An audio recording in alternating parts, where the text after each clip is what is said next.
9125 12th Street was the address of the Economy Printing Company, a small business in the heart of downtown Detroit. By day, it was an unassuming storefront, but at night, the second-floor rooms came alive as an unlicensed after-hours club known to locals as the Blind Pig, an unflattering reference to Detroit law enforcement. Such establishments were not uncommon in 1960s Detroit, and occasional police raids were just an ordinary part of doing business. But the raid that happened at the Blind Pig on a sultry July night in 1967 sparked a riot that lasted for 4 days, resulting in 43 deaths, 7,200 arrests, and 2,500 businesses looted and burned. It was the catalyst that propelled the city into a downward spiral from which it still suffers 50 years later. But over the past few years, there are signs that Detroit may be turning around, and those who are leading the charge are learning that it takes a village to raise a city. Today we'll hear from Professor Joe Bower and special guest Peter Scher about a new case entitled JPMorgan Chase, Invested in Detroit. I'm your host, Brian Kenny, and you're listening to Cold Call. So we are all sitting there in the classroom. The professor walks in and they look up and you know it's coming. Oh, the dreaded cold call.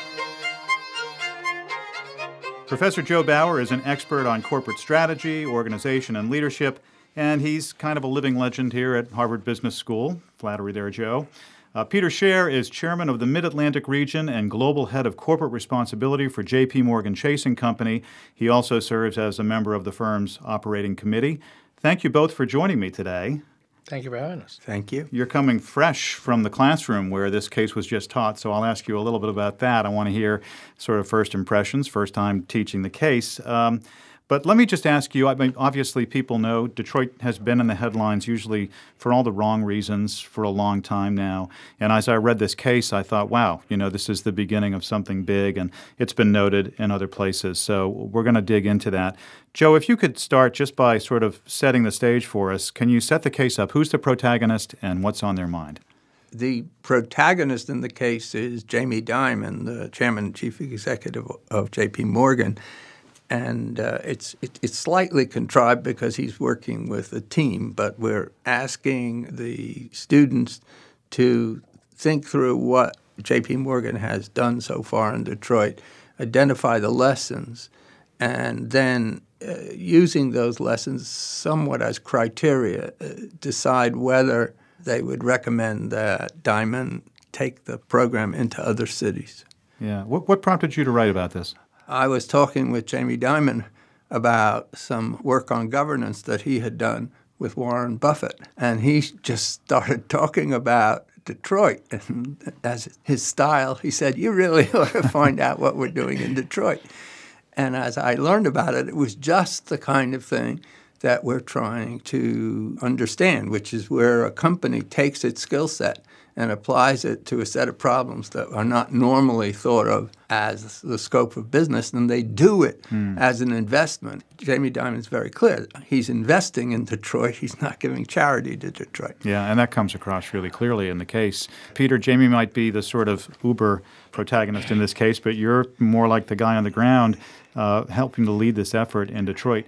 Did you consider other, you kind of started with sort of the worst case scenario. Did you look at other cities? No, it didn't start. It didn't start from the idea of let's go fix a city. It really started with, is there anything we can do to help in Detroit? And as we got into it, and as we have worked through this, particularly over the last now 4+ years, we realize there's a model that we think could be applied in other places. Mm-hmm. Okay, so we're going to talk a little bit more about that too. The situation in Detroit as you got started, the case talks about the Blight. I was really amazed when I looked at one of the exhibits that showed a sort of an aerial view of the Blight in the city. I mean, that was an obvious place to start. Yes, I mean, look, there were, in Jamie often gets asked, what's the one thing we can do? And there's never one thing. Yeah. You had Blight, you had no real estate market per se. The population was continuing to decline. So all of the kind of objective criteria for urban growth was absent. But Blythe was a huge both symbolic and real sign of the deterioration. And the mayor had just set up the Detroit Land Bank. And so we made a number of early investments in addressing blight, particularly using technology. We created with a local firm an app that people could go out and take pictures of blighted properties and feed that information back into the Detroit Land Bank so they can make better decisions. It's called Motor City Mapping. It was so successful that we have now taken that technology to 3 cities in Ohio, Cleveland, Columbus, and Cincinnati. And again, part of the theory was if you can resolve blight in Detroit, you can resolve it anywhere. Right. And so, blight was a big early focus. Residential development was a big early focus, commercial development, skills, small business. We were really focused, as the study lays out, on what are some areas that we have some unique skills and expertise and resources that we can bring to bear. Yeah, and this was not something that you did alone. I mentioned in the intro that it takes a village to raise a city. So who else has been involved with you as you guys have gone down this path? There were a huge number of anchor institutions, nonprofit and for-profit in the city, and they were all talking to each other, and they were working together, and they were focused on specific outcomes. And we said, look, we want to be a part of it, and we think there are certain things that we can do to help accelerate the growth and the revitalization of the city. So you didn't come in just sort of like, hey, we're JPMorgan. Right. Well, let us tell you how to fix this problem. So if you think about the 2 big hurdles, we had never done this before. So internal to JPMorgan, there's a little skepticism because we knew if we were going to succeed, we had to put people on the ground. We had, and not just philanthropic people. We had to put business people who knew how to, put together loan funds, who knew HR and finance and strategy. So you're taking people out of revenue-generating roles for weeks at a time to say, we're going to go work on this Detroit project. And so everyone was enthusiastic at first, but, you worry that after a while, people will be like, well, that's that whole Detroit thing, it's great, but, we got a P&L to meet. But just the opposite happened. And the other thing, to your point, is are we going to be accepted? Is this a bunch of Wall Street bankers coming in to tell Detroit what to do? And we were very intentional in terms of working with our folks that we could not come in with New York answers to Detroit problems. We had to listen. We had to understand, because frankly, if they didn't have the ideas on the ground and the buy on the ground, there's not a lot we can do to substitute. And so it's been an extraordinary collaboration. Just listen, it's from a business perspective, it's always good to remind people, listening is a very important quality to the development of a successful business. Yeah. Joe, let me ask you, in your work with so many corporations over the years, corporate social responsibility is something that's talked about a lot. And I think it's something that people are fairly cynical about. We think a lot of companies are saying that they're doing the right thing, but they're doing it for the wrong reasons. This seems like a different model. This is is this approach in your mind sort of a turning point in the way companies are thinking about it? Well, it seems to me there are 2 different things. That there are companies that really think quite seriously about how they can use some of their profitability to do good in various ways. And that's fine. And if they think, the more seriously they think about it, the better. But what Lynn Payne and I have been really very interested in are the companies who, as part of their strategy for doing their core business, think about how they can use their skill set to mitigate fundamental problems and at the same time build their business so it's sustainable. It's not a question of do we have surplus for charity. It's this is a way by which we will invest, we'll make the city better, and that's going to help us because we're a bank in that city. Yeah, you're not doing it just to be altruistic. It's good for business, Peter. So, is that how you guys look at it? Absolutely. I mean, it's good for business specifically, but I also want to make a broader point. If you think about this, kind of the period post-financial crisis, we have a lot of strains and divisions in society right now, particularly among the lower class and the middle class. And the economic inequality is real. And not to make this political, but you look at the elements that led to President Trump's election, you look at the elements that led to the UK's decision to exit the European Union. In our view, I mean, I oversee public policy for work. All of these things are being driven by these social and economic divisions within society. those divisions are bad for us. Underlying the challenge we have in the sort of political and policy world right now is this economic division. And so we have a lot to lose by not trying to address those. And if we can begin to bring more people into the economy, to create more opportunity, to make people feel like the system is not stacked against them, and to make sure the system is not stacked against them, we think long-term for society and for a business, that's a really important thing we should be doing. And at a time that government, the professor made this point in the class, business people like to complain about the inability of government to get things done. Well, then you know what?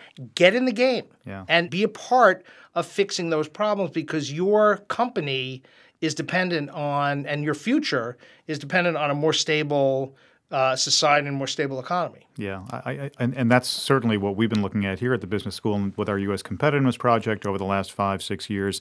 A lot of deep dive on that. I'm also curious about what is this? Brian, but a lot of what we hear is, we checked into this hotel. The service is bad. The food is lousy. This is bad. And then we check out. And we're moving our business to where it's a better hotel.